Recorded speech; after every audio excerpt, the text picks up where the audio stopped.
హైదరాబాద్ ప్రభుత్వ ఉద్యోగుల సమస్యల పరిష్కారం కోసం తెలంగాణ ఉద్యోగుల జేఏసీ ఆందోళన బాట పట్టింది. హైదరాబాద్ కలెక్టరేట్ కార్యాలయంతో పాటు అబిడ్స్ లోని భీమా భవన్ ముందు జేఏసీ ఆధ్వర్యంలో ఉద్యోగులు నల్ల బ్యాడ్జీలు ధరించి మధ్యాహ్న భోజన విరమణ సమయంలో నిరసన ప్రదర్శనకు దిగారు. 51% ఫిట్మెంట్ తో పీఆర్సీ వెంటనే ప్రకటించాలని జేఏసీ చైర్మన్ మారం జగదీష్ డిమాండ్ చేశారు. ఉద్యోగుల హెల్త్ స్కీమ్ ను తక్షణమే అమలు చేస్తూ హెల్త్ కార్డులను విడుదల చేయాలని డిమాండ్ చేశారు. పెండింగ్ బిల్స్ డీఏలను తక్షణమే విడుదల చేయాలని కోరారు. సెంట్రల్ పెన్షన్ స్కీమ్ ను రద్దు చేసి ఓల్డ్ పెన్షన్ స్కీమ్ విధానాన్ని పునరుద్ధరించాలన్నారు. అవుట్సోర్సింగ్ ఉద్యోగులను రెగ్యులర్ చేయాలని, ఉద్యోగుల న్యాయమైన డిమాండ్లపై జేఏసీ ప్రభుత్వంపై ఒత్తిడి తీసుకొస్తుందన్నారు. తెలంగాణ ఉద్యమ స్ఫూర్తితో హక్కులను సాధించుకుంటామని ధీమా వ్యక్తం చేశారు.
అమరవీరుల ఆశయాలను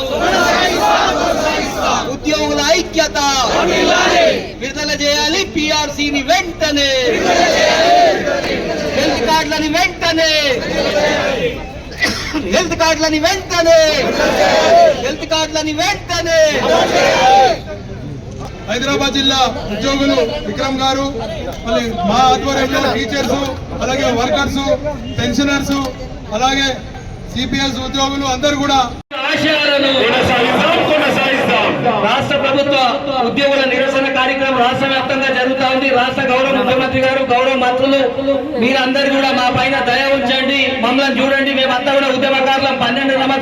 12 సంవత్సరాల తర్వాత మళ్ళా ఏకమై, మళ్ళీ ఇది పుణ్యభూమి, ఉద్యమాలు జరిగిన భూమి, పిల్లల ప్రాణాలు వదిలిపెట్ట భూమి, పిడికిలు బిగించిన భూమి. మళ్ళీ ఒకసారి రాష్ట్ర ప్రభుత్వాన్ని అడగనికే మా నిజాయితీపరమైన సమస్యలు పరిష్కరిస్తారా లేదా? ఒకవేళ పరిష్కరించుకుంటే గత ప్రభుత్వంలో ఏమైందో మీకు తెలుసు. ఆ ప్రభుత్వం చేయలేదు కాబట్టి బయటికి పోయింది. ఈ ప్రభుత్వం చేస్తామన్నది సిపిఎస్ విషయం చెప్పిండు, ఇచ్చిన మాటకు పత్త లేదు. హెల్త్ కార్డు అన్నారు, మాట లేదు. సార్ చూసినాం. ఒక విషయం అయితే మీ అందరి పక్షాన నేను చెప్పగలుగుతా, మీరందరు ఉద్యమాలకు సిద్ధం అయితే నేను చెప్తా, మీరందరు ఉద్యమాలకు సిద్ధమా? సిద్ధమా? ఒక్కరి అన్నిటికి సిద్ధమా? త్యాగాలకు సిద్ధమా? త్యాగాలకు సిద్ధమా? అరెస్ట్లకు సిద్ధమా? మరి హక్కులు సాధించుకుందామా? చరిత్రకారులైదామా? చరిత్రహీనులైదామా? మరి ఉద్యమకారులను గౌరవించుకుందామా వద్దా? అమరులను గౌరవించుకోవాలా వద్దా? కాబట్టి పెద్ద నాయకత్వాన్ని కూడా మీ అందరి పక్షాన ఉద్యోగిగా మా పెద్దలు రవణ గారి ద్వారా, చామన గారి ద్వారా విజ్ఞప్తి చేస్తా ఉన్నా. మా ఉద్యోగుల, పెన్షనర్ల, స్కూల్ టీచర్ల, మహిళల, 4వ తరగతి ఉద్యోగుల ఉద్యమ స్ఫూర్తిని చూడండి. మేమందరం కూడా ఉద్యమాలకు సిద్ధంగా ఉన్నాం.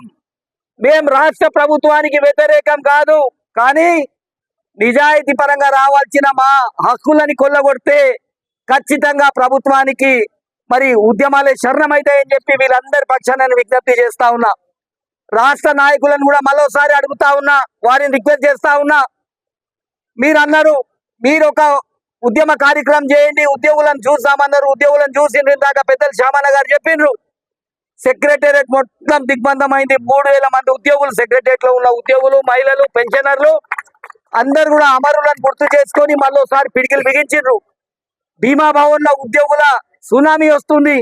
హైదరాబాద్ కలెక్టరేట్ లో ఉద్యోగులు కింద భూమి చూసామన్నా కనిపిస్తలేదు. ఇదే ఉద్యమానికి స్ఫూర్తి అని చెప్పి కూడా నేను మా మీడియా మిత్రుల సాక్షిగా మీ అందరికి కూడా తెలియపరుస్తా ఉన్నా. ఎందుకంటే ఎన్ని ఉద్యమాలు చేసినా ఈ మీడియా మిత్రులే, వారి కష్ట ఫలితమే, వారి ఆలోచన ఫలితమే ఈ రోజు ప్రభుత్వాలు స్పందిస్తున్నాయి. కాబట్టి వారికి కూడా కృతజ్ఞతలు తెలియపరచుకుంటూ లంబా చౌడా మాట్లాడకుండా 100% మీడియా దీని తర్వాత భీమా భవన్ కూడా పోవాలి. అన్ని జిల్లాలో కలెక్టర్ ఆఫీసులలో వేల మంది ఇలా జేఏసీ నాయకులు నిరసన తెలియజేసిన సందర్భాన్ని ముఖ్యమంత్రి గారికి ఒక్కడే కోరుకుంటున్నాం. మీరు ప్రభుత్వం వచ్చిన తర్వాత కొంచెం సమయం ఇవ్వండి, సమయం ఇస్తే అన్ని సాల్వ్ చేస్తున్న సందర్భాన్ని ఇలా గుర్తు చేస్తున్నాను. సమయం ఇచ్చి దాదాపు పిఆర్సీ కమిటీ వేసి 33 నెలలు అవుతుంది. అయితే మోసాలు పిఆర్సీ కాల పరిమితి 3 సంవత్సరాలు, ఇంకా 2 సంవత్సరాలే ఉంటుంది. అంతకుముందు గతంలో 2.5 పిఆర్సీని కోల్పోయినాం, మరొక పిఆర్సీ కోల్పోయే పరిస్థితి వచ్చింది. మరి మీరు చెప్పినట్టు మా ప్రభుత్వం వస్తే 6 నెలల్లో కంప్లీట్ రిపోర్ట్ తీసుకొచ్చి ఇస్తాన్న సందర్భాన్ని గుర్తు చేస్తున్నాం. మీరు వెంటనే పిఆర్సీ రిపోర్ట్ తీసుకొచ్చి పిఆర్సీ ఇంప్లిమెంట్ చేయాలని ప్రభుత్వాన్ని కోరుతున్నాం. అలాగే మా సిపిఎస్ ఉద్యోగులకు మా ప్రభుత్వం వచ్చినాక సిపిఎస్ విధానాన్ని రద్దు చేస్తాం, కొత్త పెన్షన్ విధానాన్ని రద్దు చేసి పాత పెన్షన్ తీసుకొస్తున్న సందర్భం కనీసం ఇప్పటికి కూడా కంప్లీట్ చేయకపోవడం. మేము పెండింగ్ బిల్స్ దాదాపు 13,000 నుంచి 14,000 కోట్లు రాకున్నాయి. గత అక్కడ పక్క రాష్ట్రంలో 7,000 కోట్లు ఇచ్చేసి ఇలా ఉద్యోగులకు, పెన్షనర్లకు దాదాపు క్లియర్ చేసేది. కాబట్టి మీరు వెంటనే 1000 కోట్లు 1,100 కోట్లు అయితే కాదు కానీ మొత్తానికి మా ఏక మొత్తంలో మా పెన్షన్లకు పెండింగ్ బకాయిలు, మా ఉద్యోగుల బకాయిలు. హెల్త్ కార్డ్స్ వాస్తవానికి ఇగో వస్తుంది అగో వస్తుందని హెల్త్ కార్డు చెప్పారు, అసెంబ్లీలో పెట్టారు, క్యాబినెట్ సమావేశం డిస్కస్ చేశారు.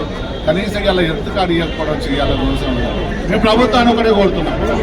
మీరు ఎన్ని సంవత్సరాలు చేసినా ప్రభుత్వ ఉద్యోగుల్లో మేము నెంబర్ 1 గా ఉన్నాం. కానీ ఇలా వాస్తవానికి ఇలా 3 సంవత్సరాలకు వచ్చే కమిటీ ఇదే మొదటిసారి ఉండవచ్చు. మరి ఎప్పుడైనా ఒక 2 సంవత్సరాలు అయితే ఎన్నో గిన్నాలు చేస్తే మాకు ఇలా పిఆర్సీ ఇచ్చేది, ఇలా పిఆర్సీ ఇచ్చేటువంటి పరిస్థితి. కాబట్టి ప్రభుత్వాన్ని ఒక్కడే కోరుతున్నాం. మీరు గిట్ట ఇలా నిరసన చూడండి.